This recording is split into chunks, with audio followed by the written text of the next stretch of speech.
another off the cuff, another off the script thing. First and foremost, welcome back. If you are the single person that watched my first video, um,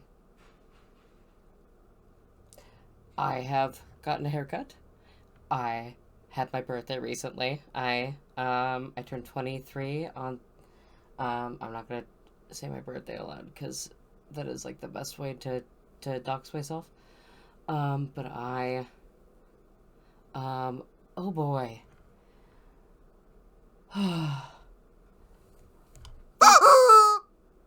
Right? This is this is the bad timeline. I feel like we have all collectively agreed that this is the bad timeline where we have a um we have a um what does Elon Musk even do? He's just like a big tech CEO as our president because let's be real, um he's the one calling the shots. Like he's got his dumb little office that has a doesn't do anything except cut out unnecessary funding, or just screw over poor people. I think that's the point. I think the point is to screw over poor people, which is wild. They're removing. If you have benefits from the government, no, you don't. Nope. They're taking away pretty much everything um, that people expected the government to continue doing for them, and it's kind of wild. I think it's and people are just. I think people the MAGAs are starting to wake up. I think people who are part of the Make America Great Again crowd are finally starting to realize that why did they just take my insurance away? Why did they just take my food stamps away? Um, I I work a full-time job, but I still need Medicare because of my insurance won't pay for everything that I need because I'm so disabled. So I work full-time and I need extra money to pay for my health insurance because it is so expensive. And I know that I'm financially in a pretty decent spot. Like I can afford to miss a couple of days at work because I live with my partner who's really nice about it and knows that I'm disabled and knows that I need to work, like need to be taking care of myself more than I am. But I still, I literally the last time I was at the doctor's office, I was crying because I was so upset. Because it felt like I was like, I have all these check engine lights on, and I feel like I have to have like two or three different things wrong with me in order to be able to justify going to the doctor. Um, like the last time it was like, okay, it's not just this UTI. I also need to get this referral, and why not? We'll get three different referrals while I'm there because I've already been seen for all of these issues and I need more help for them anyway. And the healthcare system is wild. It's awful. Like I've done physical therapy, I've had imaging, I've done literally everything I can for my back, and they still don't even know what's wrong with it. They still don't even know what's wrong with my back. They did an MRI and they're like, "Shrug, your back looks fine," but I literally cannot feel like the entire right shoulder blade of my upper back, and I have such severe neck pain that if I don't have a softer pillow, it presses on the back of my head and like I get a migraine. And I'm having shooting pain down my arm, and they're like, "That's definitely not normal," and I'm like, "Yeah, no shit." Um, uh, I went to a um, I went to my doctor. I was like, I don't need an orthopedist. I don't need a sports medicine professional. I need to be sent to neurospine. Because I talk to people from neurospine all the time. I work pretty closely with people who work with the spine, And I know that this is a neurological issue because of the numbness. And she's like, no, are you sure? Are you sure? Because, excuse me, I am filming. And she's like trying to flip over her mat and bury her food.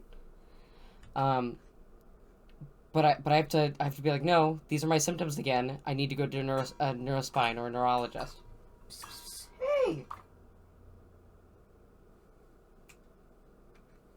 And they still sent it to orthopedics at least once. At least once.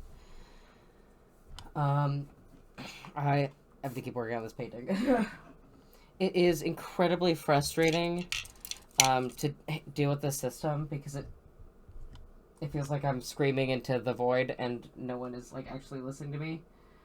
Especially because these people are supposed to be my doctor. You know, this is supposed to be my doctor's office.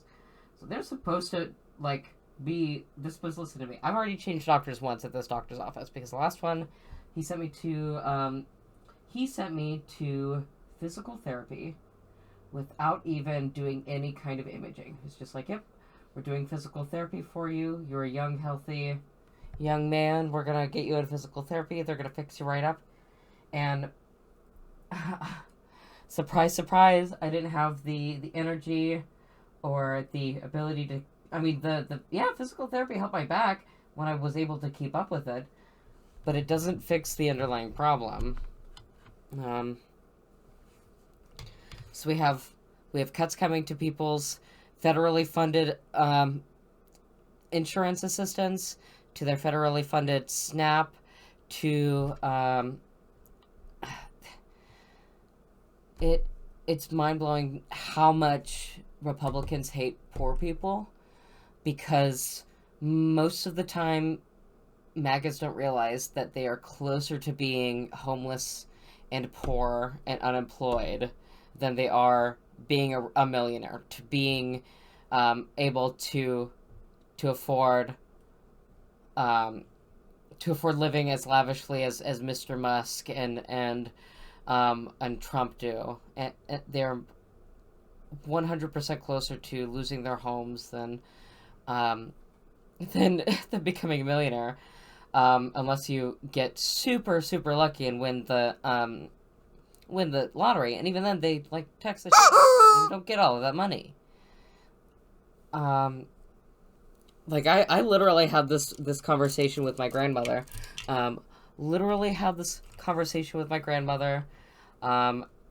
Who is from Texas. And I was like, why are you opposed to taxing the rich? And she's like, because if I ever get that much money, I don't want to have to pay that same tax. Girl, you're never going to have that much money. Girl, you are never going to be able to afford a second house. You are a retired teacher. You are never going to be able to afford the same amount of luxury that these people have. And I don't know where she got that idea. It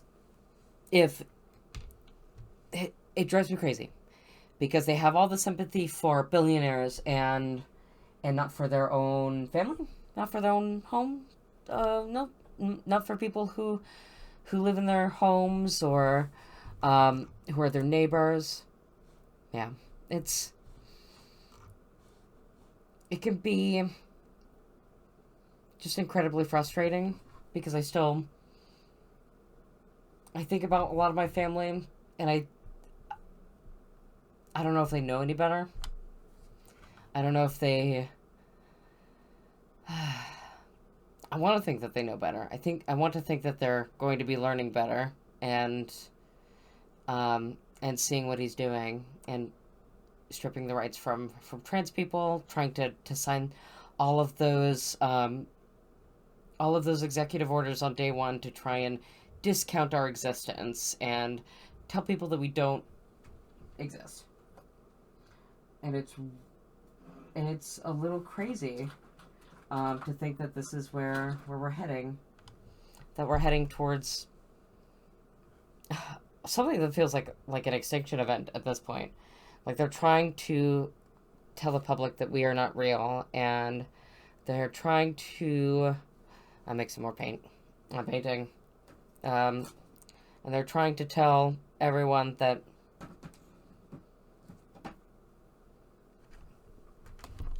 that trans people do this and that and the other, and we're horrible monsters. But we're really just like I'm just a guy.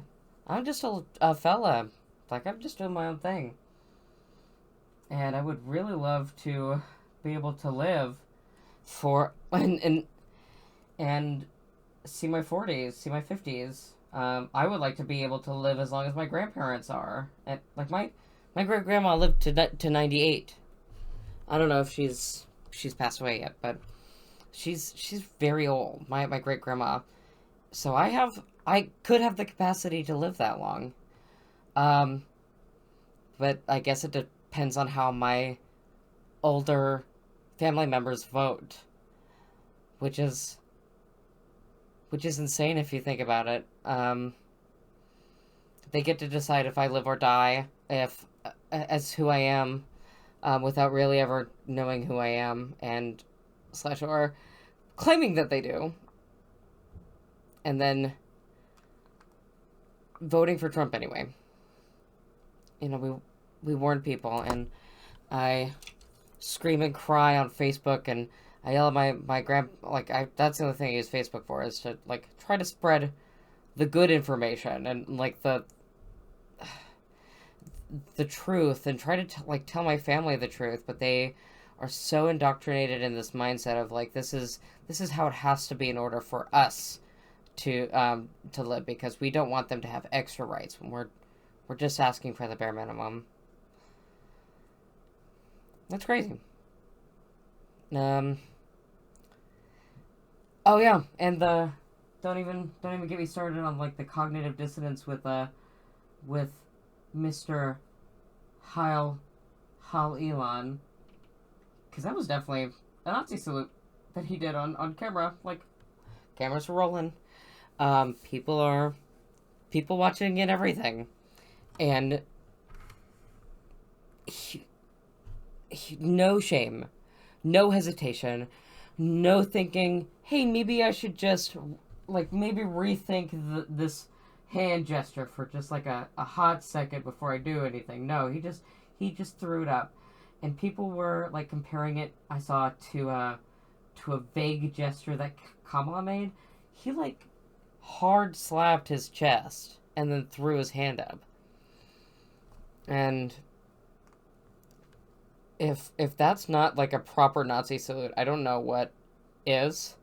And I don't know what alternate universe you're living in where that's not a Nazi salute, because that's some wild listen, cognitive dissonance is a hell of a drug, and if you want to partake, good for you, but we gotta start waking up, because this is wild. We have like a handful of billionaires who own our president, who believe that trans people should not have rights because that is what is popular, and we have a bunch of dumb idiots who voted for them. You're stupid. You're stupid at this point. Like, I hope you know that. I hope that you are realizing that. Because I don't really care to mince words, because I don't think you would mince words if you saw me on the street. You'd probably call me a slur or something. When I lived in Texas, I almost got hit by a car. Or I was walking home, and some kid, like, nearly hit me with his truck. Because I was one of the only trans kids at the school. He had a big American flag flying out of the bed of his truck and everything, and it's scary. I told my therapist I grew up in Texas. Like, that's my cat. That's Pepper. I told my therapist that I grew up in Texas. I've been looking for a new therapist, and immediately was like, yeah, we should do therapy weekly. That's how bad it is down there. That I spoke about my experience growing up in lower middle class Texas, and my therapist was immediately like, yeah, I think that you need therapy every week, and it's a good thing that you have a psychiatrist, and it's a good thing you are on meds, and I totally understand why you have 5 different diagnoses. It's like, great, thank you. And she's a great therapist.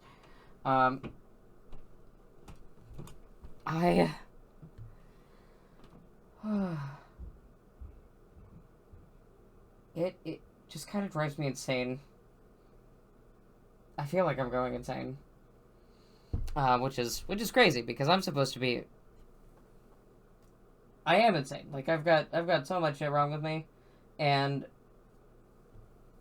it feels like there's no room to breathe with the world the way it is. Yeah. No room to breathe. I feel like we are actively watching the last steps of our democracy falling apart, and everyone's gonna miss it when it's gone.